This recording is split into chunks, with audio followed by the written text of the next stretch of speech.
E aí, pessoal, tudo massa? Hoje a gente vai falar um pouco sobre esse termo que é tão mobilizado no debate público, principalmente agora com as eleições de 2022 para cargos do Executivo, que é a chamada terceira via. Afinal, o que é a terceira via e por que isso é tão recorrentemente mobilizado no debate político? É isso que eu vou te contar depois da vinheta.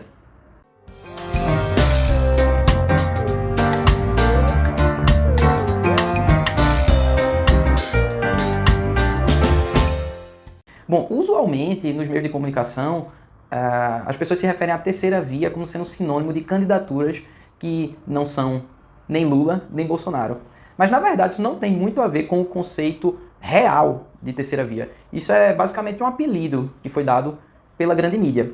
Na verdade, quando a gente fala em terceira via, a gente está se referindo a alguns modelos de governo que são governos social-democratas com um perfil bem liberalizante. Isso foi bem comum ali no início da década de 90, em meados da década de 90. Depois a gente ter tido um processo na década de 60 bastante expansionista, né? No pós-Segunda Guerra Mundial, o Estado inchou bastante.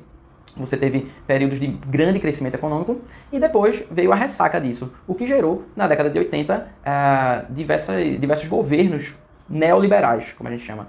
Margaret Thatcher, Ronald Reagan, Nixon. Então, na década de 90, houve alguns governos que tentaram sintetizar alguns preceitos tanto liberais, voltados para eficiência, gestão, redução do tamanho do Estado, e, ao mesmo tempo, a social-democracia, programas sociais, né, programas redistributivos e o Estado também presente na vida das pessoas. Alguns governos que foram marcados, né, por esse perfil, a gente pode citar no Brasil FHC, nos Estados Unidos Bill Clinton e na Inglaterra Tony Blair. Você também teve governos de perfil parecido na Austrália, por exemplo, em outras localidades. No caso da Inglaterra, né, o Partido Trabalhista tinha alas e tem alas, né, fortemente influenciadas por esse perfil mais centrista, tecnicista, né, que tenta ali figurar como uma saída de meio termo. Então, é isso que seria exatamente uma terceira via.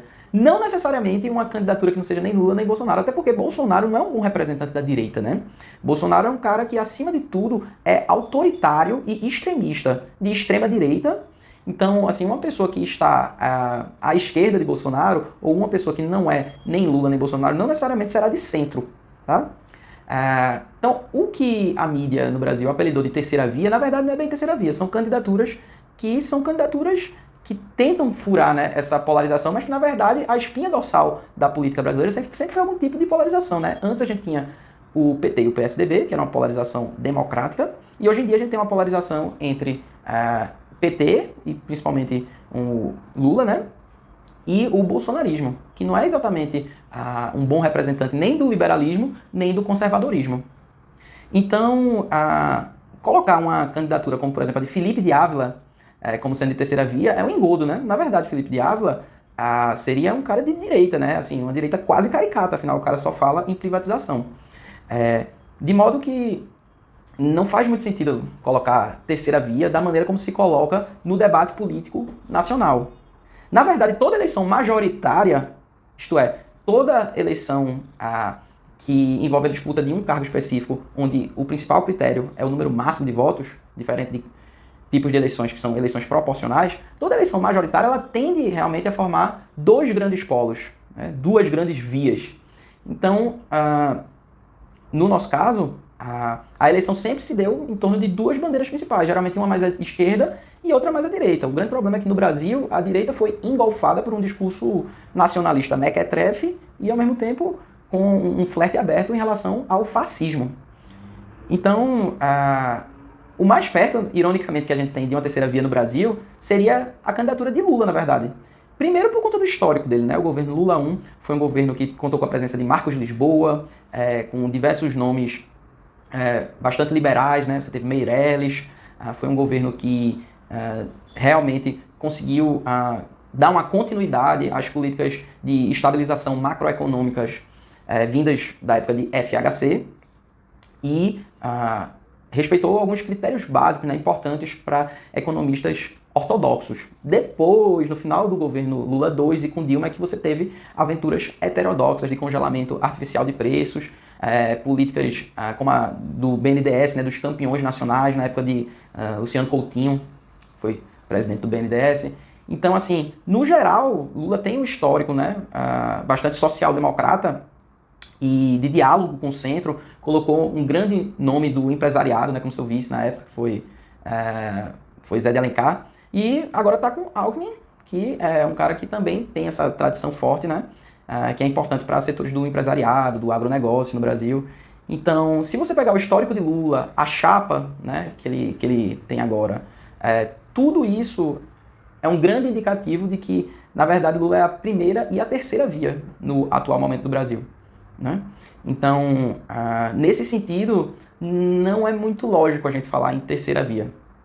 Claro que, assim, a gente poderia colocar uma candidatura como a de Simone Tebet, né?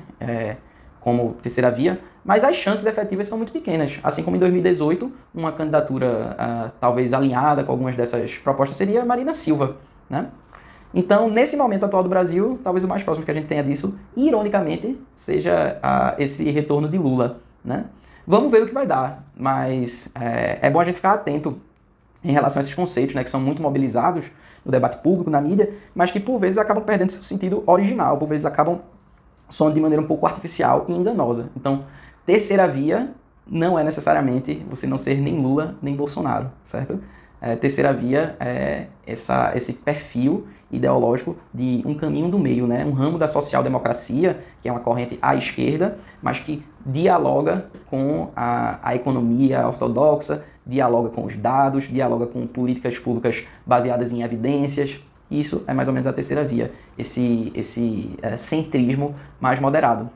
E o mais perto, acredito eu, que a gente tem disso na atual conjuntura, seria precisamente a chapa Lula-Alckmin, pelos motivos que a gente acabou de abordar aqui. É isso aí, eu espero que você tenha curtido o vídeo. Faz tempo que eu não posto, eu tô super atribulado por conta do final do meu doutorado, mas valeu aí você que sempre acompanha o canal. Eu vou continuar produzindo conteúdo, vou tentar falar mais coisas relativas às eleições de agora de 2022. Beleza? Um abraço bem grande, e se você curtiu o vídeo, se achou que foi bacana, compartilha aí, beleza? Abração!